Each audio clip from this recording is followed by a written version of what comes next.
Hello, good morning students. So in today's class we are going to discuss the last method of calculating national income. The name of the method is value added method. तो ये basically हमारा last method है. इससे पहले हम लोग दो methods कर चुके हैं. फर्स्ट हम लोगों ने इनकम मेथड किया था, देन उसके बाद एक्सपेंडिचर मेथड, और आज हम लोग थर्ड मेथड करेंगे जिसका नेम है वैल्यू एडेड मेथड. ओके, तो सबसे पहले हमें यहाँ पे क्या ध्यान रखना है कि बेसिकली वैल्यू एडेड मेथड में क्या होता है.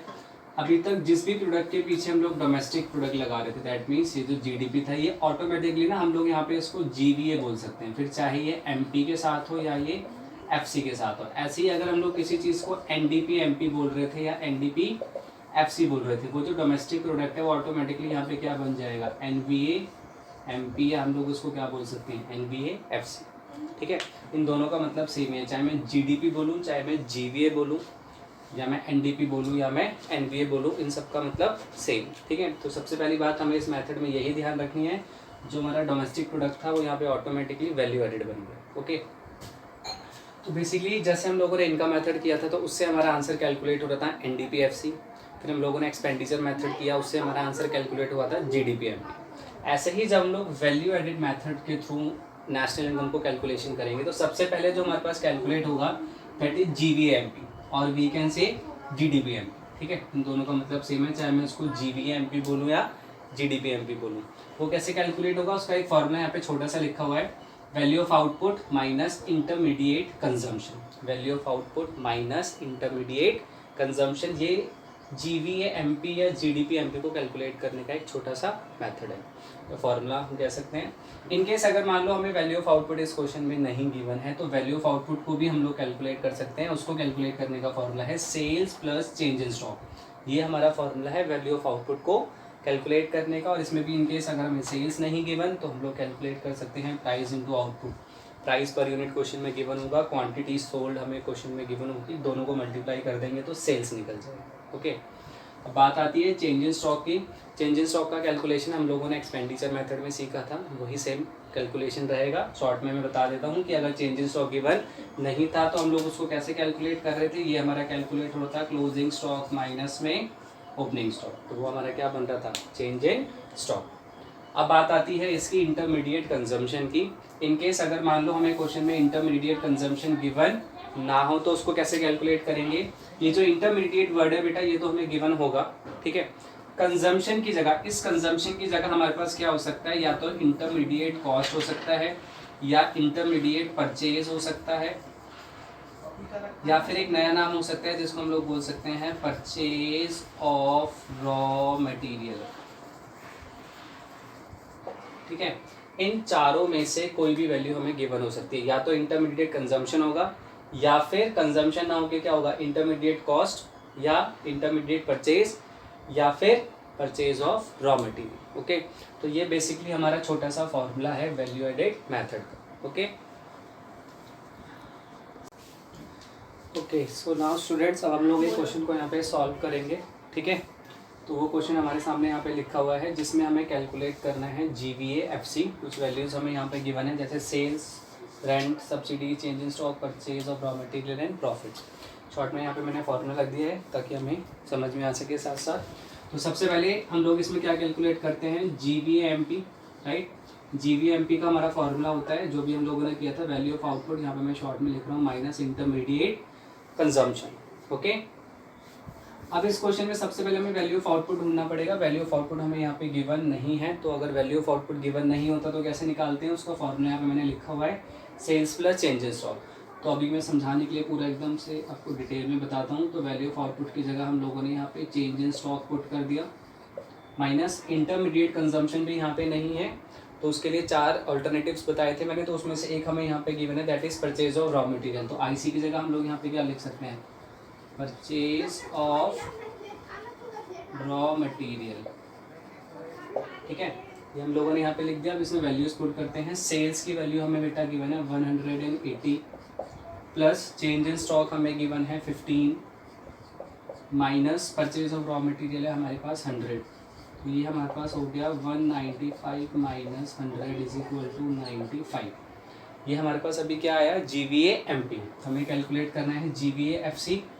तो यहाँ पे हम लोग लिखते हैं GVA FC is equal to GVA MP हम लोग लिख सकते हैं, वैल्यू को चेंज करना है, GVA तो पूरा सेम है, MP से FC में जाते हैं तो क्या करते हैं माइनस NIT। ओके, GVA की वैल्यू हम लोगों ने कैलकुलेट कर ली 95 माइनस NIT अब इस क्वेश्चन में गिवन नहीं है, तो गिवन नहीं होता तो कैसे निकालते हैं IT माइनस सब्सिडीज, तो यहाँ पे NIT की जगह मैंने लिख दिया IT माइनस सब्सिडीज। अब इस क्वेश्चन में हमें IT भी गिवन नहीं है तो उसको हम लोग 0 मान लेंगे, तो ये हो जाएगा 95 माइनस 0 माइनस सब्सिडीज कितना है हमारे पास, सब्सिडीज है हमारे पास 10, सब्सिडीज कितना हो गया हमारे पास 10। तो जब हम लोग उसको सॉल्व करेंगे तो कितना हो जाएगा 95 माइनस ये प्लस हो जाएगा माइनस माइनस और यहाँ पे कितना आ गया 10, उसका बेसिक जो हमारे पास आंसर आएगा ₹105। वैल्यूज़ करोड़ में है तो रुपीज़ और यहाँ पे हम लोग लिख देते हैं करोड़। ओके, तो इस तरीके से हमें अपने क्वेश्चंस को सॉल्व करना है। 2-3 एग्जांपल्स और मैं आप लोगों को करके दिखाता हूँ, उससे और ज़्यादा क्लियर होगा। ओके, सो स्टूडेंट्स हमारे सामने यहाँ पे एक और क्वेश्चन है, इस क्वेश्चन को हम लोग अब सॉल्व करते हैं। तो इसमें हमें कैलकुलेट करना है NDP-FC। तो सबसे पहले हम लोग हमारे फॉर्मूले के अकॉर्डिंग GB या GDP बोलेंगे, यहाँ पे ना हम लोग GDP का यूज़ करते हैं, इजी रहेगा क्योंकि हमें यहाँ पे वैल्यू डोमेस्टिक प्रोडक्ट में गिवन है तो हम लोग डोमेस्टिक प्रोडक्ट का यूज़ करेंगे। तो सबसे पहले हमें वैल्यू ऑफ आउटपुट निकालना है, तो इस क्वेश्चन में हमारे पास वैल्यू ऑफ आउटपुट गिवन नहीं है, तो वो कैसे कैलकुलेट होगा, sales plus change in stock. तो सबसे पहले हम लोग वैल्यू ऑफ आउटपुट लिख देगा sales plus change in stock लिख देते हैं। सेल्स की वैल्यू है हमारे पास 100 plus change in stock, change in stock given नहीं है तो कैसे निकलता है closing stock minus opening stock, मतलब 10 माइनस 20 तो कितना हो गया -10, तो उसको -10 हम लोग यहाँ पे डायरेक्टली लिख देते हैं। माइनस इंटरमीडिएट कंजम्पशन, उसकी वैल्यू हमें डायरेक्टली क्वेश्चन में गिवन है कितना है 30, तो उस पर हम लोगों ने कितना लिख दिया 30। इसको सॉल्व करते हैं तो 100 माइनस 10 माइनस 30, तो ये बेटा हमारे पास हो जाएगा 100 माइनस 40 इज इक्वल टू 60। ये कौन सी वैल्यू आ गई GDP-MP। सर हमें कैलकुलेट क्या करना है, हमें कैलकुलेट करना है NDP-FC। तो वही सेम प्रोसेस, NDP-FC को हम लोग यहाँ पे लिखते हैं, इसके इक्वल टू में GDP-MP को पुट कर देते हैं। ग्रॉस से नेट को चेंज करना पड़ेगा, ग्रॉस से नेट चेंज करते हैं तो क्या होता है माइनस डेप्रिसिएशन, DP सेम है, MP से FC में जाएंगे तो क्या होता है माइनस NIT। ठीक है, अब हमें यहाँ पे वैल्यूज़ को पुट करना है। तो सबसे पहले GDP हमारे पास कितना आया, GDP हमारे पास है 60 minus depreciation, depreciation is consumption of fix capital को ही डेप्रिसिएशन बोलते हैं, तो उसकी वैल्यू हम लोग यहाँ पे पुट कर देते हैं 15। उसके बाद हमारे पास है NIT जब हमारे पास इस क्वेश्चन में गिवन नहीं है तो कैसे कैलकुलेट होता है, इनडायरेक्ट टैक्स में से माइनस करते हैं सब्सिडीज़। तो इनडायरेक्ट टैक्स है हमारे पास 5 और सब्सिडीज़ है हमारे पास 1, तो हम लोग चाहे तो यहाँ पुट भी कर सकते हैं 5 माइनस 1, तो कितना हो गया 60 माइनस 15 माइनस 4, तो 60 माइनस 19 इज इक्वल टू 41, तो यह वैल्यू आ गई ₹41 करोड़। ठीक है, आई होप ये आप लोगों को क्लियर होगा। अब इसमें एक और दूसरे तरीके से भी हम लोग क्वेश्चन को सॉल्व कर सकते हैं, तो हम लोग वो सीखेंगे कि और दूसरे तरीके से किस तरीके से क्वेश्चन को सॉल्व किया जाता है।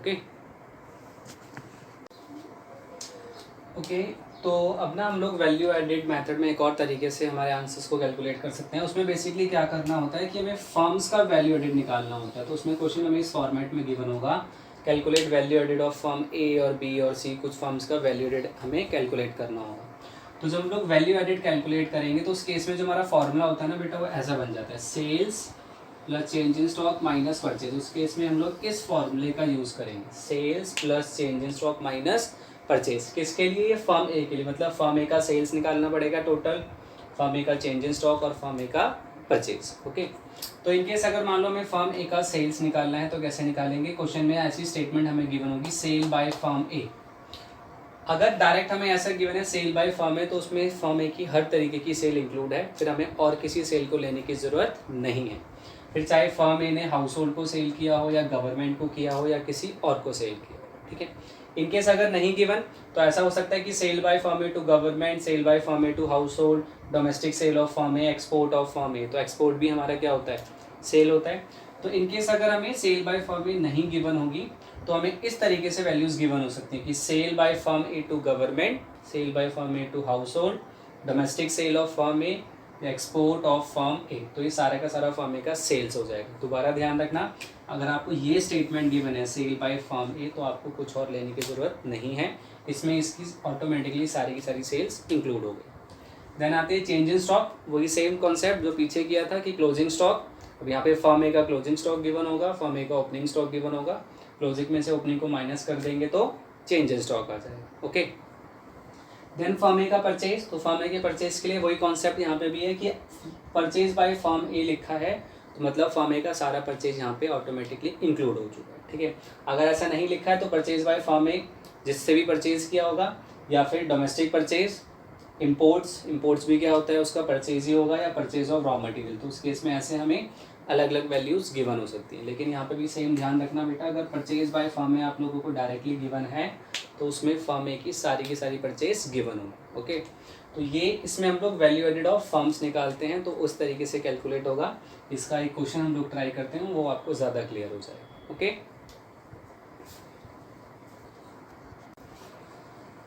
ओके, सो नाउ स्टूडेंट्स, अब हमारे सामने वैल्यू एडेड का एक क्वेश्चन है यहाँ पे गिवन है, तो हम लोग उसको सॉल्व करते हैं। यहाँ पे हमें निकालना है calculate value added of firm A and B. Firm A and B का वैल्यू एडेड हम लोगों को कैलकुलेट करना है। ओके, तो सबसे पहले हम लोग क्या करेंगे, वैल्यू एडेड कैलकुलेट करते हैं। Value added of firm A, firm A का वैल्यू एडेड कैलकुलेट करेंगे, तो उसके लिए उसका फार्मूला हमें पहले निकलना पड़ेगा। फार्मूला क्या होता है, sales plus change in stock minus purchase, ये हमारा फार्मूला था। तो अब हमें यहाँ पे फर्म ए की सेल्स को पहले फाइंड आउट करना पड़ेगा। तो सेल बाय फर्म ए, तो डायरेक्टली हमें sale by firm A given है, तो हमें किसी और वैल्यू को लेने की ज़रूरत नहीं है। तो फर्म ए की सेल्स में हम लोग 500 इंक्लूड कर देते हैं, plus change in stock.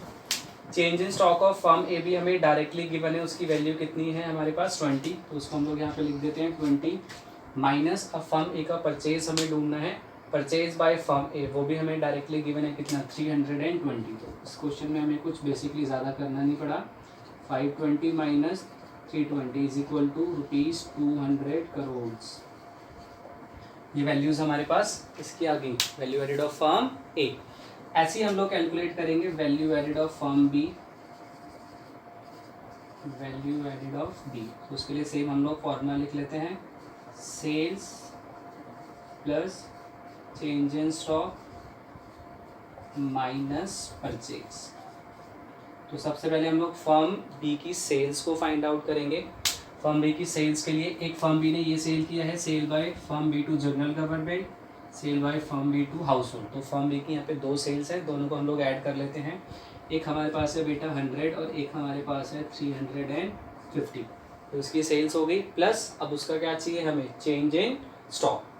Change in stock, तो closing stock of firm B and opening stock of firm B. Closing और ओपनिंग हमें गिवन है, तो हम लोग क्या करेंगे, क्लोजिंग स्टॉक में से माइनस कर देंगे ओपनिंग स्टॉक को। तो 40 माइनस 30 डायरेक्टली हम लोग यहाँ पे कितना लिख देते हैं 10 माइनस। अब फर्म बी की परचेज हमें फाइंड आउट करनी है। देखो यहाँ पे ना डायरेक्टली हमें फर्म बी की परचेज नहीं गिवन, लेकिन लास्ट में एक स्टेटमेंट लिखा हुआ कि sale by firm A to B.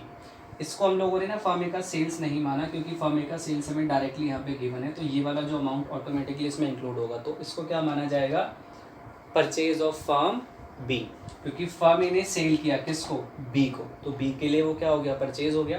तो फर्म बी का जो परचेज है वो कितना है हमारे पास 200, तो यहाँ पे माइनस हम लोग कितना कर देंगे 200। तो ये हो गया हमारे पास 450 प्लस 10 माइनस 200। ओके, तो ये हो गया 460 माइनस 200 इज इक्वल टू ये कितना आ गया 260 रुपीज़ 260 करोड़। ओके, तो इसी तरीके से आप लोगों को क्या करना है बेटा, इसके क्वेश्चंस को सॉल्व करना है। यहाँ पे बेसिकली जो हमारा न्यूमेरिकल पोर्शन है वो कंप्लीट हो गया है।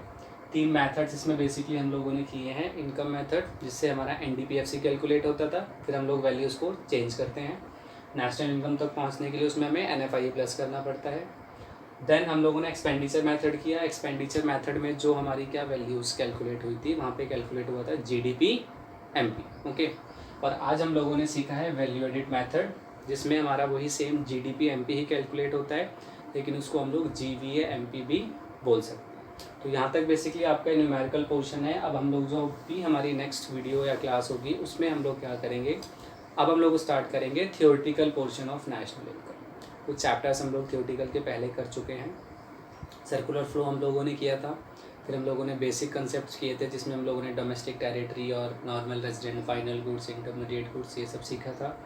थर्ड चैप्टर में हम लोगों ने बेसिक टर्म्स पढ़ी थी, जीडीपी, एनडीपी, इन सब के बारे में पढ़ा था। ये जो भी हम लोग कर रहे हैं हमारा फोर्थ चैप्टर है, उसका न्यूमेरिकल हम लोग कंप्लीट कर लिए हैं आज। और अब हम लोग कल से या जो भी हमारी नेक्स्ट क्लास होगी हम लोग इसमें उसका थियोरेटिकल पोर्शन स्टार्ट करेंगे। ओके, आई होप ये तीनों न्यूमेरिकल जो आपके मेथड्स हैं आप लोगों को क्लियर हो। ये बहुत इंपॉर्टेंट है, हर साल हमारे बोर्ड एग्जाम्स में एक न्यूमेरिकल ज़रूर आता है नेशनल इनकम में से। ओके, चलो ऑल द बेस्ट, न्यूमेरिकल्स को ट्राई करना और नेक्स्ट क्लास में हम लोग इसका थियोरेटिकल पोर्शन स्टार्ट करेंगे। Okay, thank you so much.